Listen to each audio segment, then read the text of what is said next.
1986년 5월 20일 오키나와의 따스한 햇살 아래 신혼여행을 즐기던 부부는 아내의 친구들을 맞이하기 위해 나하공항으로 향했습니다.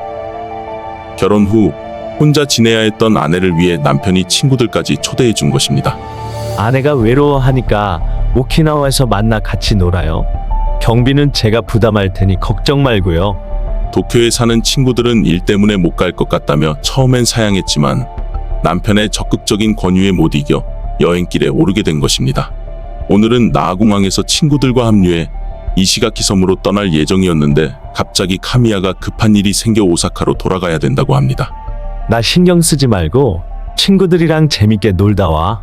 11시 40분 리사코는 친구들과 함께 이시가키행 비행기에 올랐습니다.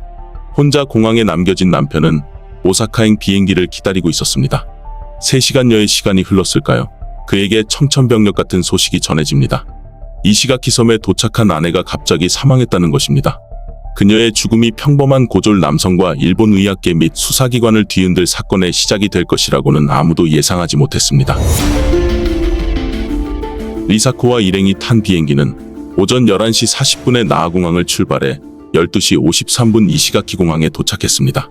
리사코의 몸에 갑자기 이상이 생겼는지 그녀의 등은 물을 끼얹은 듯 땀으로 흠뻑 젖어 있었습니다.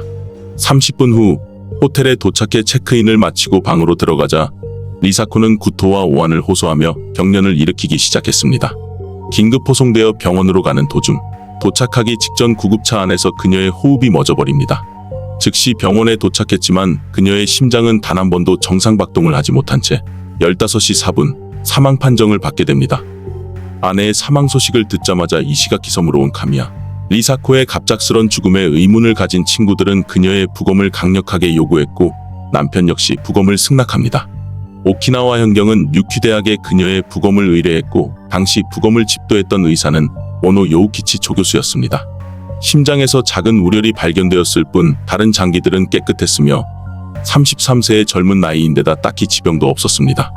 급사로 연결될 만한 증상은 발견되지 않았기 때문에 사망 원인은 일단 급성심근경색으로 진단했습니다. 오노 조교수는 부검을 마치고 유족인 남편에게 사망 원인을 전달합니다. 장기는 모두 제자리에 가져다 놓았죠? 일반적이지 않았던 남편의 질문. 갑작스레 아내를 잃은 사람치고는 너무 침착해 보였고 아내를 잃은 게 이번이 3번째라고 말하는 그는 지금껏 보아왔던 유가족들과는 달리 전문 용어를 모두 이해하고 있는 듯 보였습니다. 경찰이 사건은 아니라고 결론을 지었기 때문에 부검의로서 더 이상 조사를 해야 할 명분은 없었습니다. 그럼에도 자신의 부검 결과에 타협할 수 없었던 오노 조교수. 의문점이 있으면 끝까지 파고드는 연구자 체질이었던 그는 이례적인 행동을 취합니다. 그녀의 혈액 30cc와 심장의 일부를 채취해 냉동 보관을 해둡니다. 너무도 허망하게 그녀를 떠나보내야 했던 친구들은 정신없이 그녀의 장례를 치러야 했지만 친구의 갑작스런 죽음을 이대로 받아들일 수는 없었습니다. 필시 남편이 무슨 짓을 했을 거라는 의심을 지울 수가 없었죠. 도쿄로 돌아온 친구들. 나하공항에서 남편이 리사코에게 영양제라면서 캡슐약 하나를 먹이는 장면을 생각해냈습니다. 이전에도 자신의 건강을 위해 남편이 특별히 지어준 약이라면서 정체불명의 캡슐을 먹는 것을 본 적이 있었던 친구들은 그 약에 어떤 비밀이 숨어있을 거라 직감했습니다. 이케부쿠로 설을 찾아 이 사실을 알렸지만 경찰은 움직일 기미조차 보이지 않았습니다. 친구들은 답답한 마음에 독자적으로 남편의 뒷조사를 시작해봅니다. 조사를 하자마자 드러난 사실은 그는 결혼 전부터 여성들에게 금품을 갖다 바치는 습성을 지닌 인물이었습니다. 아내의 친구들은 보험회사에도 닥치는 대로 전화해 보험 이력을 조사해달라고 의뢰했습니다. 4곳의 보험사에 보험이 가입되어 있었고 보험금 총액은 1억 8,500만 엔으로 매달 붙는 보험금만 36만 엔이었습니다. 보험을 가입한 지 20일 만에 일어난 사건이었기 때문에 이들 보험사도 수상함을 감지해 경찰에 수사를 의뢰합니다. 공인회계사라고 자신을 소개했음에도 공인회계사 명부에는 카미야 치카라라는 이름은 없었습니다. 친구들이 따져묻자 경영 컨설팅을 하는 회사를 운영 중이고 관리하는 회사의 회계도 담당하고 있다면서 말을 바꿉니다. 친구들은 이러한 사실들을 들고 경찰, 방송사, 신문사 등에 제보하기 시작했습니다. 드디어 일간 스포츠사와 포커스가 대대적인 보도에 나섰습니다. 대중들이 반응을 보이자 각 언론사의 취재 경쟁에 불이 붙었고 열혈 기자들에 의해 그의 사생활과 과거가 적나라하게 밝혀지기 시작합니다. 카미야는 현재 무직 상태라 수입은 없었고 부채도 있었습니다. 리사코의 장례식장에 배송되었던 근조화환들도 모두 카미야 자신이 보낸 자작극이었습니다. 이전에 결혼을 2번이나 했던 전력도 밝혀졌는데요. 1965년 간호사였던 아내를 만나 결혼했지만 결혼한 지 7년 차에 같은 직장의 경리과 여자 상사와 연인 관계가 되었습니다. 이중 생활을 한 지 10년이 다 되어가던 1981년 어느 날 아내가 가슴에 통증과 구토 증세를 호소하다가 심근경색으로 사망합니다. 당시 아내의 나이는 38세였고 그녀 앞으로 가입된 보험은 없었습니다. 아내가 사망하자 내연관계였던 여성과 동거를 시작했고 그녀 앞으로 1,000만엔의 보험을 가입한 뒤 혼인신고를 하게 됩니다. 1985년 두 번째 부인도 심근경색으로 사망하자 아내의 보험금 1,000만엔을 수령했습니다. 그로부터 한 달 후에 도쿄 이케부쿠로의 한 클럽에서 호스티스로 일하던 리사코를 만나게 된 것입니다. 난 여자 복이 없나 봐. 성공하고 능력 있으면 뭐해. 아내는 모두 병사로 잃었는데. 리사코의 동정심을 부추겼습니다. 그녀를 만난 지 6일째 되던 날 밍크코트와 400만엔에 호가하는 다이아 반지를 건네며 청혼을 했습니다. 당시 그의 동료였던 친구들은 그가 리사코와 함께 프랑스 요리를 먹으러 다니며 고가의 선물을 해대는 씀씀이에 비해 신고 있는 구두가 너무 낡아 있어 왠지 신뢰가 가지 않았다고 합니다. 주위의 만류에도 불구하고 리사코는 그의 청혼을 받아들였고 4개월 뒤 그를 따라 오사카로 이주하게 되었습니다. 한편 연이어 쏟아지는 언론 보도를 접하게 된 오노 조교수는 보관하고 있던 미사코의 심장 일부를 검사하기 시작했습니다. 사망 원인을 심근경색에서 사고사나 살인도 부정할 수 없는 급성심부전으로 수정해 경찰에 제출했습니다. 경시청은 수사회의를 열어 카미야를 수사하기 시작했습니다. 미사코가 복용한 캡슐에 초점을 맞추었지만 약동물의 효과가 발현되는데 1시간 40분이 걸린다는 점에 난항을 겪게 됩니다. 시바대학에 의뢰해 검증을 해보았지만 캡슐을 2중 3중으로 해도 끼케야 최대 10분 정도의 차이밖에 나지 않았습니다. 이 즈음에 카미야는 부검이에게 사체 검안서를 작성해 달라 의뢰한 뒤 보험사에 보험금 지급을 요청했습니다.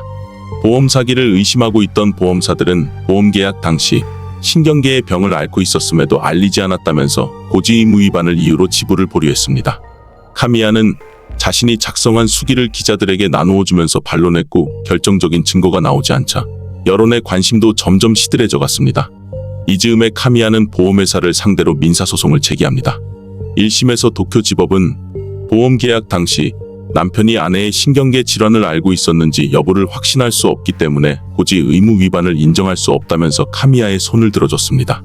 보험회사는 이에 불복하여 항소했습니다. 한편 경시청은 오노 조교수에게 리사코의 사인에 대한 추가 분석을 의뢰했습니다. 경찰의 의뢰를 받게 된 오노 조교수는 양리학과 약제학의 전문가들과 본격적인 사인 규명에 들어갔습니다. 조직학적으로 체내에 특징을 남기지 않는 독극물을 찾기 위해 복수의 가능성을 하나하나 소거해 나갔습니다. 투구꽃에 함유된 독성분인 아코니틴 중독과 증상이 일치한다는 것을 알아낸 그는 당시로서는 최신 기기인 초미량 분석기가 있는 동북대학의 미즈가키 교수에게 검사를 의뢰했습니다. 그로부터 9개월 뒤 리사코의 혈액에서 투구꽃의 성분인 아코니틴이 검출되었다는 보고를 받게 됩니다. 투구꽃에 함유되어 있는 아코니틴은 식물계 최강의 독으로 알려져 있으며 청산가리보다 100배나 강한 독성을 지니고 있다고 합니다. 1990년 10월 항소심이 열렸습니다. 리사코를 부검했던 오노 조교수가 증언대에 섰습니다. 사망 원인은 아코니틴에 의한 것일 가능성이 높다고 증언합니다. 카미야는 곧바로 소송을 취하해버렸고 이 사실이 방송으로 나가자 다시 여론의 관심은 집중되었습니다. 그 사이 그는 3명의 내연녀를 거느리고 있었고 그녀들에게 자동차나 맨션 등을 사주며 호화로운 생활을 영위하고 있었습니다. 때마침 후쿠시마현에 있는 한 원예점에서 카미야가 투구꽃 화분을 무려 60두구루나 구매해갔다는 제보가 들어옵니다. 투구꽃은 관상용으로 동네 사람들에게 구경시켜 주려고 심은 겁니다. 취재진들을 보며 그는 능청스럽게 답했습니다. 경찰은 카미야가 따로 아파트를 빌렸다는 사실도 알아냈습니다. 전기세와 수도세가 비정상적으로 많이 나온 달이 있었다는 집주인의 증언을 듣고 가택수색에 들어갔습니다.